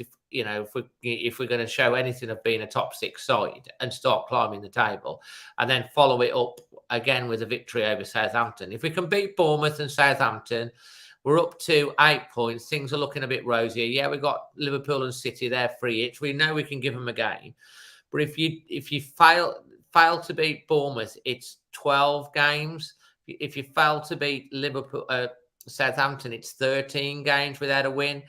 What manager survives 13 matches without a win? I know some of it's last season, and we got to think, and all the will and the well. Do you stick? But who would they bring in? Who are you going to replace them with? I don't know. All of this investment into Bruno and to his philosophy and the change of style, does it switch back to a back 3 then? And then where's Cody? I don't know, mate. So I think they're in it. They're gambling on this coming off and working. But the reason why I would say a scrape a win against Bournemouth as well is we're playing them at a time where I wouldn't want to play them. Like, they're not having time to play Bournemouth. If they're not having a great season, but they've just come off the back of a 9-0 loss. And if that's me, I'm making sure I'm not losing the next game. I'm giving everything. So Bournemouth are going to do everything in their power to get a win against us. And we're not at our best at the minute. So it's a perfect time to nick a win against us. So it's make or break for our lads. They've got to go into that game with the desire of, like, let's punish them just as much as Liverpool did, get the win, and then set us on a roll. But if we lose to Bournemouth, then Bournemouth may pick up a few wins on the road and all that, but we are going to be stuck in a rut. Especially when I think we've got Man City and Liverpool coming soon. Yeah, is that right? After Bournemouth. Tony Bernardo said, Dave, to be top 6, you can't sack the coach. Now, mate, I'm not wanting to sack the coach. I want Bruno to be a success. I so badly want him to be a success. But no chairman, no owner is going to preside over not winning any winning football games. It doesn't matter what. At some point, you start to think, well, we've got to make a change to try and change this run. And the only way you do that sometimes is by changing the coach. I don't believe it'll come to that. I believe we'll get to the result against Bournemouth. I think we'll follow it up with a win against Southampton. And I think we'll get a result out of one of the 2 games against City and Liverpool. Call me eternally optimist, because that's just the way I am. Scott, you were going to come in on that point. Yeah, I think another reason why we wouldn't get rid of Lage is we've just bought in 2 signings that he wants. Yeah. He's got to be given time to work with them. So Yes. he's like, for me, I don't know why they were brought in now and not before pre-season or during pre-season. Well, But Nunes wanted to play Champions League football and was holding out till the 15th and then agreed to come to Wolves. Obviously, Guedes, I'm not sure. This, I do agree. It would be, you know, if we'd have got it done earlier, it would have been better. Someone has said here, Chris Humphrey says, Graham Potter, why is Potter going to leave Brighton to come to Wolves right now? That is not going to happen. I mean, he's third in the table last time I looked. Exactly. Will Farmer has just become a member of the channel. Thank you for that, Will. I will put, when this is finished, I will go on to the community tab.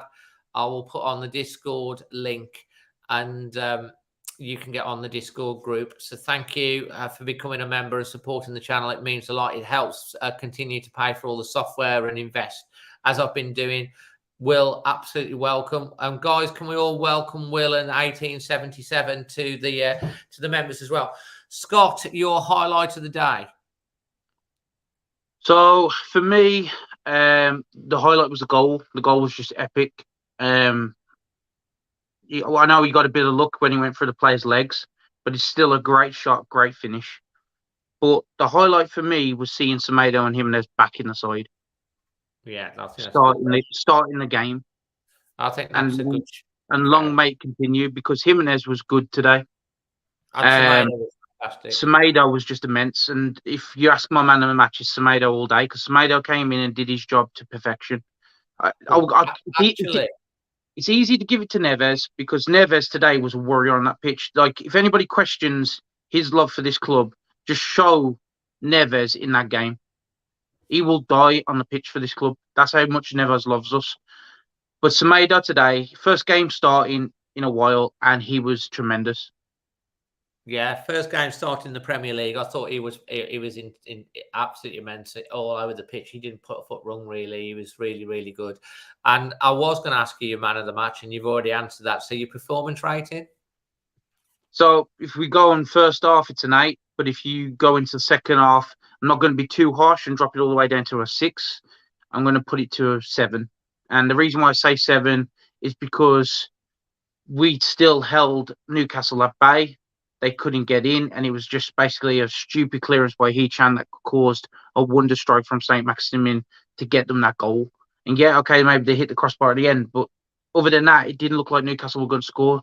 Didn't matter how much pressure they were putting on us. We were doing our job defensively. So for me, it's still a 7. I think, again, like I said, the lads on the pitch got let down today by Bruno. Yeah, and if you watch the reaction after the game, guys, as well, we give our thoughts on that straight after the match. I think I gave it a 7 as well. I've also put the Neves goal up on the channel. The Reuben Nevers goal from behind, from the Stan Colour stand. It's a great capture, so check that out. The international fan reaction and the full match vlog will be out tomorrow, Monday, bank holiday, as you said. This, if you are watching this live or you're watching this back on the channel, please smash a like on the video. Leave your comments in the comment section below. It lets YouTube know that you're enjoying it. If you're watching, but a few new people that have subscribed tonight, hey, why not subscribe to the channel? Because you do get great Wolves content. You get to talk to, listen to some fantastic views from the likes of Scott and everyone that's joined in on the Extra Time Live show. If you want to get onto Extra Time Live for the upcoming games, just get in touch with Always Wolves on any of the socials, Instagram, TikTok, Facebook, and Twitter. And if you're listening to this back on the Always Wolves podcast, please leave us a rating and a comment. That would be very, very helpful. And for the new members that have joined tonight, thank you so much, because it really does support the channel, and we do have a great community to chat. And you get your little wolf head, and they all change colour, and you get your little things that you can comment in. So that's fantastic. Scott, final thoughts. Are we in a relegation battle, or are we going to be okay? Let's see how we do in Bournemouth first. Like I say, if we win that one, I'm not concerned. If we struggle to beat them, or we lose then I wouldn't say we're in a relegation battle, but I would say something's got to change fast. Well, I think that's a very, very good point. Lingardo says, hi ho to Magic Moss. He's probably watching, actually. He said he was going to tune in. So fantastic. Roger saying, can't wait till Wednesday and Saturday now for the upcoming games. Absolutely. Scott, thanks for waiting so patiently, even though you did not offer a little bit there. But I know you don't mind coming at the end. It's always good to finish the show with you as well. Just hang on at the end for a bit. And, everyone in the chat, everyone that's been watching, everyone that's subscribed, and to the 2 new members tonight, thank you. I will put something on the community tab so you can get on the Discord group. When you get on there, please introduce yourself to everyone. We have some good conversations every single day about that with good group. Yes, Scott. My superpower as well. How can I forget your superpower, Scott? What is your superpower? Read people's minds. Reading people's mind. That would be a good one. I wish can you read Bruno's mind on why he didn't bring on, is it the cookies? It must be. It's got to be the cookies, ain't it? It's got to be some good cookies. There must be something that Merv saying up the bush, Scott, as well. Thank you, Merv. Carl saying keep up the good work, Bushy. One of these days, I'm going to be a guest for you on the pitch, and I'll finally get to wear that shirt that you got me secretly knocking around somewhere. All right, mate. Thanks ever so much for watching, guys. Love you all, wherever you are in the world, or listening to or watching it back. As I say, please smash a like on the video, subscribe, give a comment, and give a rating on the podcast. Until then, from myself, Scott, and everyone that's contributed tonight, it's been an epic show. We've just hit 2 hours. From all of us to you, always Wolves. Keep the faith.